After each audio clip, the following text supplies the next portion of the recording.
എല്ലാവർക്കും നമസ്കാരം. Welcome to Parvathy school of commerce. അപ്പോൾ ഇന്നത്തെ ക്ലാസ്സിൽ നമ്മൾ ഡിസ്കസ് ചെയ്യാൻ പോകുന്നത് മെമ്മോറാണ്ടം ഓഫ് അസോസിയേഷൻ എന്ന് പറയുന്നൊരു ഡോക്യുമെൻറ്റിനെ പറ്റിയിട്ടാണ്.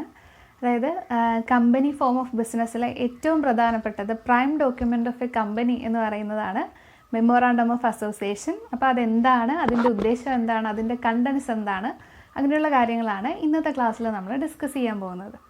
അപ്പോൾ മെമ്മോറാണ്ടം ഓഫ് അസോസിയേഷൻ അത് ഒരു കമ്പനി ഫോം ഓഫ് ബിസിനസ്സിൻ്റെ ചാർട്ടർ എന്നാണ് അറിയപ്പെടുന്നത്. എന്താണ് ചാർട്ടർ?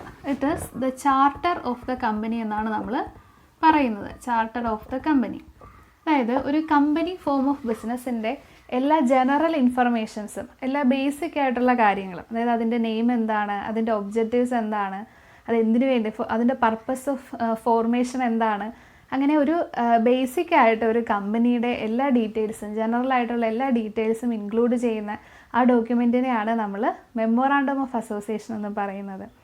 അപ്പോൾ ഈ മെമ്മോറാണ്ടം ഓഫ് അസോസിയേഷനിൽ ആക്ച്വലി ഇത് പറയുന്ന ഇങ്ങനെയാണ്: it is A document which controls companies affairs with outside world. അതായത് ഒരു business organisation, company form of ഓർഗനൈസേഷനും അതിൻ്റെ ഔട്ട്സൈഡ്, അതായത് ജനറൽ പബ്ലിക്, അതിൽ ഗവൺമെൻറ് വരാം, ജനറൽ പബ്ലിക് വരാം, ബാക്കിയുള്ള ഫേംസ്, കമ്പനീസൊക്കെ വരാം. ഒരു കമ്പനി അതിൻ്റെ ഔട്ട്സൈഡ് വേൾഡുമായിട്ട് കമ്മ്യൂണിക്കേറ്റ് ചെയ്യുന്ന, അല്ലെങ്കിൽ ഔട്ട്സൈഡ് വേൾഡുമായിട്ട് ഡീല് ചെയ്യുന്ന ആ ഒരു ഡോക്യുമെൻറ്റിനെയാണ് what we call memorandum of association എന്ന് പറയുന്നത്. അപ്പോൾ മെമ്മോറാണ്ടം ഓഫ് അസോസിയേഷൻ്റെ കണ്ടൻസ് എന്തൊക്കെയാണെന്ന് നമുക്ക് നോക്കാം. ഒരു 6 കണ്ടൻസ് ആണ് ഒരു മെമ്മോറാണ്ടം ഓഫ് അസോസിയേഷനിൽ ഉണ്ടാവുന്നത്. ഇത് contents of memorandum of association അല്ലെങ്കിൽ clauses of memorandum of association എന്നാണ് അറിയപ്പെടുന്നത്. ഫസ്റ്റ് വൺ നോക്കാം. It is name clause. അതായത് ഒരു മെമ്മോറാണ്ടം ഓഫ് അസോസിയേഷൻ്റെ നെയിം ക്ലോസ്, ആ പേര് പ്രതിപാദിക്കുന്നത് പോലെ തന്നെ ഒരു കമ്പനിയുടെ നെയിമാണ് ഇവിടെ മെൻഷൻ ചെയ്യുന്നത്. അപ്പോൾ നമുക്ക് കേൾക്കുമ്പോൾ വളരെ ഈസി ആയിട്ട് തോന്നും, പക്ഷേ ഒരു കമ്പനിയുടെ പേരിടുക അല്ലെങ്കിൽ പേര് സെലക്ട് ചെയ്യുക എന്ന് പറയുന്നത് ഒരു ടീഡിയസ് പ്രോസസ്സാണ്. കാരണം ഒരുപാട് കണ്ടീഷൻസ് ഒക്കെ ഉണ്ട്. അതായത് ഒരു റിപ്പീറ്റേഷൻ വരാൻ പാടില്ല. ഓൾറെഡി എസ്റ്റാബ്ലിഷ്ഡ് ആയിട്ടുള്ള ഒരു കമ്പനിയുടെ പേര് ഒരിക്കലും ഒരു പുതിയ കമ്പനിക്ക്, നമ്മൾ പ്രപ്പോസ്ഡ് കമ്പനിക്ക് കൊടുക്കാൻ പാടില്ല എന്നുണ്ട്. അതേപോലെ തന്നെ പബ്ലിക് ഇൻട്രസ്റ്റിന് എഗെയിൻസ്റ്റ് ആയിട്ടുള്ള ചില വാക്കുകൾ, അല്ലെങ്കിൽ ഗവൺമെൻറ്റിന് മാത്രം ഉപയോഗിക്കാൻ പറ്റുന്ന ചില വാക്കുകൾ, അങ്ങനെയുള്ള വേർഡ്സ് ഒന്നും യൂസ് ചെയ്യുന്ന രീതിയിലായിരിക്കരുത് ഒരു കമ്പനിയുടെ പേരെന്നാണ് പറയുന്നത്. യൂസേഴ്സിന് അല്ലെങ്കിൽ പബ്ലിക്കിനെ, കസ്റ്റമേഴ്സിനെ തെറ്റിദ്ധരിപ്പിക്കുന്ന രീതിയിലായിരിക്കും. ഒരു മിസ്ലീഡ് ചെയ്യുന്ന രീതിയിലോ അല്ലെങ്കിൽ ഒരു മിസ്അണ്ടർസ്റ്റാൻഡിങ് സ്പ്രെഡ് ചെയ്യുന്ന രീതിയിലുള്ള നെയിം ഒരിക്കലും ഒരു കമ്പനിക്ക് സെലക്ട് ചെയ്യാൻ പാടില്ല. അതാണ് ഫസ്റ്റ് ക്ലോസിൽ പറയുന്നത്, നെയിം ക്ലോസ്. അപ്പോൾ കഴിഞ്ഞ ക്ലാസ്സിലെ ഫോർമേഷൻ ഓഫ് കമ്പനിയിൽ നമ്മൾ ഇതിനെപ്പറ്റി ഡീറ്റെയിൽ ആയിട്ട് പറഞ്ഞതാണ്. അതായത് ഒരു കമ്പനി ഫോം ഓഫ് ബിസിനസ്, അതിൻ്റെ നെയിം, ഒരു 6 നെയിംസ്, പ്രോബബിൾ 6 നെയിംസ് അത് രജിസ്ട്രാർക്ക് സബ്മിറ്റ് ചെയ്യും. എന്നിട്ട് അതിൽ നിന്ന് രജിസ്ട്രാറാണ് ഒരു പേര് സെലക്ട് ചെയ്ത് തരുന്നത്. നമ്മൾ കഴിഞ്ഞ ക്ലാസ്സിൽ ഡിസ്കസ് ചെയ്തതാണ് ഈ കാര്യങ്ങളൊക്കെ. അപ്പോൾ അതാണ് നെയിം ക്ലോസ് എന്ന് പറയുന്നത്, first close of memorandum of association. Next, പിന്നെ നെയിം ക്ലോസിൽ നമ്മൾ ശ്രദ്ധിക്കേണ്ട ഒരു കാര്യം, ടൈപ്പ് ഓഫ് കമ്പനി ഏതാണെന്നുള്ളത് അതിൻ്റെ കൂട്ടത്തിൽ സ്പെസിഫൈ ചെയ്യണം.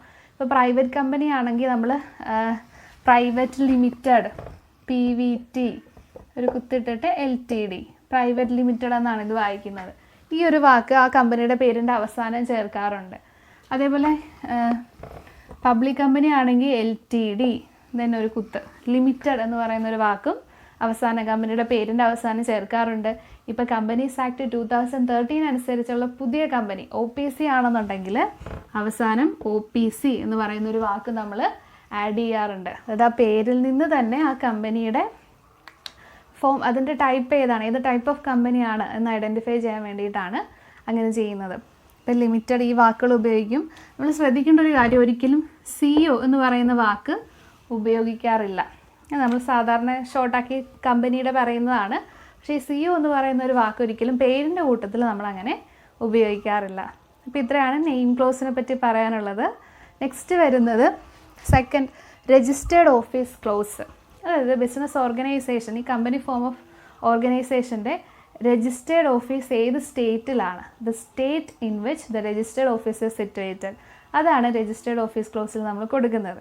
ഇപ്പോൾ കേരളത്തിൽ ആലപ്പുഴ ജില്ലയിലാണ് രജിസ്റ്റേർഡ് ഓഫീസ് ഉള്ളതെങ്കിൽ രജിസ്റ്റേർഡ് ഓഫീസ് ക്ലോസിൽ നമ്മൾ കൊടുക്കുന്നത് കേരള എന്നാണ്.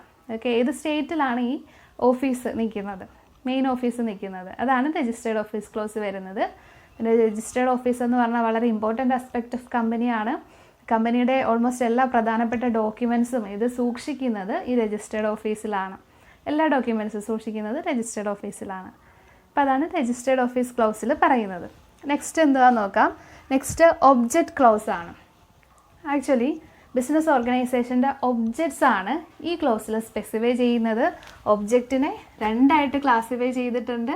അതായത് ക്ലോസും രണ്ട് രീതിയിൽ വരുന്നുണ്ട്. മെയിൻ ഒബ്ജക്ട്സ് ക്ലോസ് എന്നും അതേപോലെ തന്നെ അതർ ഒബ്ജക്ട്സ് ക്ലോസ് എന്നും. Main objects and other objects. Main object അതായത് the main purpose with which the company is formed. ഈ കമ്പനി ഫോം ചെയ്യാനുണ്ടായ മെയിൻ പർപ്പസ്, അതിൻ്റെ മെയിൻ ഒബ്ജക്റ്റീവ്സ് എന്താണ്, അതാണ് മെയിൻ ഒബ്ജക്റ്റീവ് ക്ലോസിൽ വരുന്നത്. ഒബ്ജക്റ്റീവ് ക്ലോസിൻ്റെ തന്നെ രണ്ട് ഭാഗങ്ങളാണ്. ആദ്യം നമ്മൾ മെയിൻ ഒബ്ജക്റ്റീവ്സ് എഴുതും.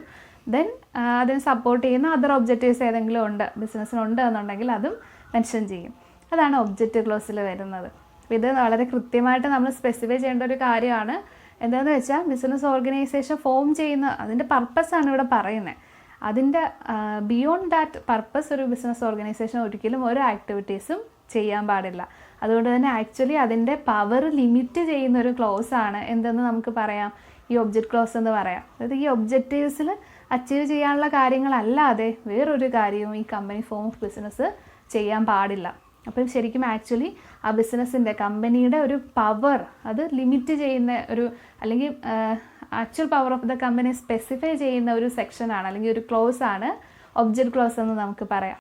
നെക്സ്റ്റ് വരുന്നത് ലയബിലിറ്റി ക്ലോസ് ആണ്, ഫോർത്ത് വൺ. ഇപ്പോൾ ലയബിലിറ്റി ക്ലോസിൽ ഷെയർ ഹോൾഡേഴ്സിൻ്റെ ലയബിലിറ്റി, ഓണേഴ്സിൻ്റെ ലയബിലിറ്റി നമുക്കറിയാം. കമ്പനിയുടെ ഓണേഴ്സ് എന്ന് പറഞ്ഞാൽ ഷെയർ ഹോൾഡേഴ്സാണ്. അവരുടെ ലയബിലിറ്റിയാണ് മെൻഷൻ ചെയ്യുന്നത്. നോർമലി ഷെയർ ഹോൾഡേഴ്സിൻ്റെ ലയബിലിറ്റി എന്ന് പറയുന്നത് അൺലിമിറ്റഡ് ആണ്. അൺലിമിറ്റഡ് മീൻസ് ഈ കമ്പനി ലിക്വിഡേഷൻ്റെ സമയത്ത് ഷെയർ ഹോൾഡേഴ്സ്, അതായത് ഓണേഴ്സ് അവരുടെ പ്രൈവറ്റ് പ്രോപ്പർട്ടിയിൽ നിന്നൊന്നും കോൺട്രിബ്യൂട്ട് ചെയ്യേണ്ട കാര്യമില്ല. അങ്ങനെയുള്ള ലയബിലിറ്റീനെയാണ് നമ്മൾ അൺലിമിറ്റഡ് ലയബിലിറ്റി എന്ന് പറയുന്നത്. പക്ഷേ ചില കേസസിൽ there is limited liability companies also. Limited liability കമ്പനീസും ഉണ്ട്. ബേസിക്കലി 2 ടൈപ്പ് ഓഫ് ലയബിലിറ്റി ആണ് അതിൽ വരുന്നത്. Liability limited by shares and liability limited by guarantee. Liability ക്ലോസിൽ ഈ രണ്ട് കാര്യങ്ങളാണ് ഇമ്പോർട്ടൻ്റ് ആയിട്ട് വരുന്നത്. Liability limited by shares and liability limited by guarantee. ഇതെന്താണ് നമുക്ക് നോക്കാം. ലയബിലിറ്റി ലിമിറ്റഡ് ബൈ ഷെയർസ് എന്ന് പറഞ്ഞാൽ ഒരു കമ്പനി വൈൻഡപ്പ് ചെയ്യുന്ന സമയത്ത് നഷ്ടമുണ്ടാകുകയാണെന്നുണ്ടെങ്കിൽ അതിൻ്റെ ആ കമ്പനി ലിമിറ്റഡ് ബൈ ഷെയർസ് ആണ് എന്നുണ്ടെങ്കിൽ അവിടെ ഷെയർ ഹോൾഡേഴ്സ് അവർ ഷെയർ വാങ്ങാനായിട്ട് ഡെപ്പോസിറ്റ് ചെയ്ത എമൗണ്ടാണ് അതിൻ്റെ വൈൻഡപ്പിൻ്റെ സമയത്ത് കോൺട്രിബ്യൂട്ട് ചെയ്യുന്നത്. എന്ന് പറഞ്ഞാൽ ഇപ്പം സപ്പോസ് ഞാനൊരു 100 rupees കൊടുത്തിട്ട് ഒരു കമ്പനിയുടെ ഒരു ഷെയർ പർച്ചേസ് ചെയ്തിട്ടുണ്ട്. ആ കമ്പനി ലിമിറ്റഡ് ബൈ ഷെയർസ് ആയിരുന്നു. അപ്പോൾ അതിലൊരു 80 rupees വരെ അവർ കോൾ ചെയ്തിട്ടുള്ളതെന്ന് വിചാരിക്കുക. ലാസ്റ്റ് കോൾ 20 rupees വിളിച്ചിട്ടില്ല. അപ്പം ഞാൻ ആ കമ്പനിയുടെ 80 രൂപ കൊടുത്തിട്ട് ഒരു ഷെയർ ഹോൾഡർ ആയിട്ടുണ്ട്. ഞാൻ ആ കമ്പനിയുടെ ഓണറാണ്. ഈ കമ്പനി വൈൻഡപ്പ് ആയെന്ന് വിചാരിക്കുക. വൈൻഡപ്പ് ആവുന്ന സമയത്ത് അതിൻ്റെ ക്രെഡിറ്റേഴ്സിന് കൊടുക്കാനുള്ള പൈസ തികയുന്നില്ല. ലയബിലിറ്റീസ് എല്ലാം കമ്പനിക്ക് മീറ്റ് ചെയ്യാൻ പറ്റുന്നില്ല. അങ്ങനെയാണെങ്കിൽ ഞാൻ എൻ്റെ 80 rupees ഉണ്ടല്ലോ, അതെടുത്ത് കമ്പനിക്ക് ആ ലയബിലിറ്റി മീറ്റ് ചെയ്യാം. നമുക്കറിയാം കമ്പനിയും അതിൻ്റെ ഓണറും രണ്ടാണ്, സെപ്പറേറ്റ് എൻറ്റിറ്റീസ് ആണ്, സെപ്പറേറ്റ് പേഴ്സൺസ് ആണ്. പക്ഷേ ഈ കേസിൽ കമ്പനി ലിമിറ്റഡ് ബൈ ഷെയർസ് ആണെങ്കിൽ അവിടെ കമ്പനിയുടെ ബാധ്യത തീർക്കാൻ ഷെയർ ഹോൾഡറിൻ്റെ ഷെയറിലോട്ട് കോൺട്രിബ്യൂട്ട് ചെയ്ത എമൗണ്ടാണ് എടുക്കുന്നത്. ഇനിയിപ്പം ഞാൻ 100 rupees അടച്ചിട്ടുണ്ടെന്ന് വിചാരിക്കുക. അങ്ങനെയാണെങ്കിൽ ആ ഫുൾ 100 rupees അവർ എന്തിനായിട്ട് യൂസ് ചെയ്യും? ഈ പറയുന്ന ഔട്ട്സൈഡ് ലയബിലിറ്റീസൊക്കെ പേ ഓഫ് ചെയ്യുന്നതിനായിട്ട് യൂസ് ചെയ്യും. അതാണ് ലയബിലിറ്റി ലിമിറ്റഡ് ബൈ ഷെയർസ് എന്ന് പറയുന്നത്. അതായത് ഇവിടെ ഷെയർ ഹോൾഡറിൻ്റെ ലയബിലിറ്റി എന്ന് പറഞ്ഞാൽ limited to the value of the shares, ഷെയറിൻ്റെ വാല്യൂ വരെ ലിമിറ്റ് ചെയ്തിട്ടുണ്ട്. അതാണ് liability limited by shares. Next വരുന്നത് ലയബിലിറ്റി ലിമിറ്റഡ് ബൈ ഗ്യാരൻറ്റി ആണ്. ഈ ഗ്യാരൻറ്റി എന്ന് പറയുമ്പോൾ ഓൾറെഡി ഒരു ഗ്യാരൻറ്റീഡ് എമൗണ്ട് ഈ ക്ലോസിൽ സ്പെസിഫൈ ചെയ്തിട്ടുണ്ടാവും. ഇപ്പോൾ സപ്പോസ് ഒരു 10,000 ആണ് ഗ്യാരൻറ്റീഡ് എമൗണ്ട് സ്പെസിഫൈ ചെയ്തേക്കുന്നതെന്ന് വിചാരിക്കുക. അങ്ങനെയാണെങ്കിൽ വൈൻഡപ്പിൻ്റെ സമയത്ത് ഷെയർ ഹോൾഡർ എന്ത് ചെയ്യണം? ഈ പറഞ്ഞ 10,000 rupees കമ്പനിയിലോട്ട് കോൺട്രിബ്യൂട്ട് ചെയ്യേണ്ടി വരും. അപ്പോൾ അതിനെയാണ് കമ്പനി ലിമിറ്റഡ് ബൈ ഗ്യാരൻറ്റി എന്ന് നമ്മൾ പറയുന്നത്. അപ്പോൾ ഷെയർ ലിമിറ്റഡ് ബൈ ഷെയർ ആണോ ലിമിറ്റഡ് ബൈ ഗ്യാരൻറ്റി ആണോ അങ്ങനെയുള്ള കാര്യങ്ങളൊക്കെ ഏത് ക്ലോസിൽ മെൻഷൻ ചെയ്തിട്ടുണ്ടാവണം?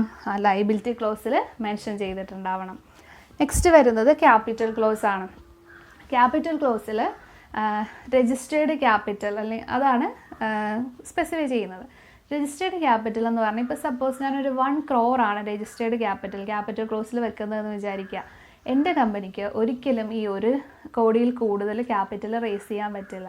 അതായത് the maximum amount of capital that can be raised by the കമ്പനിയാണ് എവിടെ സ്പെസിഫൈ ചെയ്യുന്നത്, ക്യാപിറ്റൽ ക്ലോസിൽ സ്പെസിഫൈ ചെയ്യുന്നത്. The maximum amount of capital, അതിനെയാണ് നമ്മൾ ക്യാപിറ്റൽ ക്ലോസ് എന്ന് വിളിക്കുന്നത്. ലാസ്റ്റ് വരുന്നത് അസോസിയേഷൻ ഓർ സബ്സ്ക്രിപ്ഷൻ ക്ലോസ് ആണ്. അതായത് ഇത് ഒരു ഒതൻറ്റിസിറ്റി പ്രൊവൈഡ് ചെയ്യുന്നതിന് വേണ്ടിയിട്ടാണ് ശരിക്കും നമ്മൾ യൂസ് ചെയ്യുന്നത്. ഇപ്പോൾ സപ്പോസ് പ്രൈവറ്റ് കമ്പനിയാണെന്ന് വിചാരിക്കുക. നമുക്കറിയാം പ്രൈവറ്റ് കമ്പനി ഫോം ചെയ്യണമെന്നുണ്ടെങ്കിൽ minimum there should be 2 persons, 2 ആൾക്കാരെങ്കിലും ഉണ്ടാവണം. അപ്പോൾ ഈ ഫസ്റ്റ് 2 സബ്സ്ക്രൈബേഴ്സ് ഉണ്ടാവുമല്ലോ, അവർ ഈ മെമ്മോറാണ്ടം ഓഫ് അസോസിയേഷനിൽ സൈൻ ചെയ്യും. ഞങ്ങൾ സബ്സ്ക്രൈബേഴ്സ് ആണ് എന്നും പറഞ്ഞ് അവരുടെ പേര് എഴുതി സൈൻ ചെയ്യും. വിറ്റ്നസ്സും ഉണ്ടാകും അതിന്, അതായത് അവർ തന്നെയാണ് സൈൻ ചെയ്യുന്നതെന്ന് ഉറപ്പ് വരുത്തുന്നതിന് വേണ്ടിയിട്ട്. അതിനെയാണ് നമ്മൾ സബ്സ്ക്രിപ്ഷൻ ക്ലോസ് അല്ലെങ്കിൽ അസോസിയേഷൻ ക്ലോസ് എന്ന് വിളിക്കുന്നത്. ഇപ്പം ഞാൻ പ്രൈവറ്റ് കമ്പനിയുടെ കാര്യമാണ് പറഞ്ഞത്. ഇനി പബ്ലിക് കമ്പനി എടുത്ത് നോക്കൂ. പബ്ലിക് കമ്പനി ആണെങ്കിലോ നമുക്കറിയാം പബ്ലിക് കമ്പനി സ്റ്റാർട്ട് ചെയ്യണമെങ്കിൽ there should be at least 7 persons, ഒരു 7 ആൾക്കാരെങ്കിലും വേണം. അപ്പോൾ അവിടെ സബ്സ്ക്രിപ്ഷനിൽ ഈ ഫസ്റ്റ് 7 സബ്സ്ക്രൈബേഴ്സ് ആണ് അവിടെ സൈൻ ചെയ്യുന്നത്. അപ്പോൾ അതിനെയാണ് നമ്മൾ എന്ത് വിളിക്കുന്നത്, സബ്സ്ക്രിപ്ഷൻ ക്ലോസ് എന്ന് വിളിക്കുന്നത്. അപ്പോൾ ഈ 6 ക്ലോസസ് ആണ് contents of memorandum of association എന്ന് പറയുന്ന ഹെഡിൽ വരുന്നത്. Name clause, registered office clause, object clause, liability clause, capital clause and last association or subscription clause. ഇത് ഇത്രയും എല്ലാവർക്കും ക്ലിയർ ആണെന്നാണ് വിചാരിക്കുന്നത്. അടുത്ത ടോപ്പിക്കുമായിട്ട് നമുക്ക് മറ്റൊരു ക്ലാസ്സിൽ വീണ്ടും കാണാം.